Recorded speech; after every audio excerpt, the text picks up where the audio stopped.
शाश्वत विकासावर आंतरराष्ट्रीय परिषद उत्साहात. घोडावत विद्यापीठात 171 संशोधकांचा सहभाग. अतिग्रे. संजय घोडावत विद्यापीठात international conference on sustainable health care food science and energy ICS HFE 2026 ही 2 दिवसीय आंतरराष्ट्रीय परिषद उत्साहात पार पडली. यामध्ये 171 संशोधकांनी सहभाग नोंदवला तर 34 संशोधकांनी पेपर सादरीकरण केले. School of pharmaceutical sciences, school of sciences व स्कूल ऑफ लाईफ सायन्सेस यांच्या संयुक्त विद्यमाने या परिषदेचे आयोजन करण्यात आले. परिषदेसाठी फार्मसी, आरोग्य व संलग्न विज्ञान, अप्लाइड नॅनो मटेरियल्स तसेच लाईफ सायन्सेस या 3 प्रमुख विषयांतर्गत पदवी व पदव्युत्तर विद्यार्थी, संशोधक, प्राध्यापक तसेच उद्योग क्षेत्रातील तज्ज्ञांचा सहभाग होता. विशेष म्हणजे सहभागापैकी 70% अधिक महिला संशोधक होत्या. यावेळी 45 पोस्टर सादरीकरण करण्यात आले.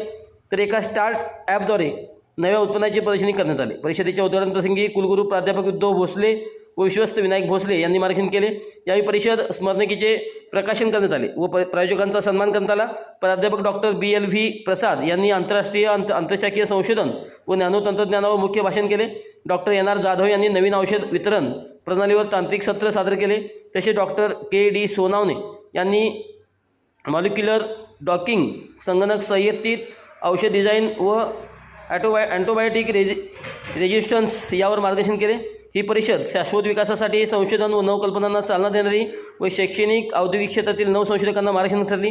परिषदेसाठी संयोजक म्हणून डॉक्टर आनंद चव्हाण यांनी तर सहसंयोजक म्हणून डॉक्टर संभाजी पवार आणि डॉक्टर विद्याराणी खोत यांनी जबाबदारी पार पडली. याबद्दल अध्यक्ष संजय घोडावत यांनी सर्वांचे अभिनंदन केले.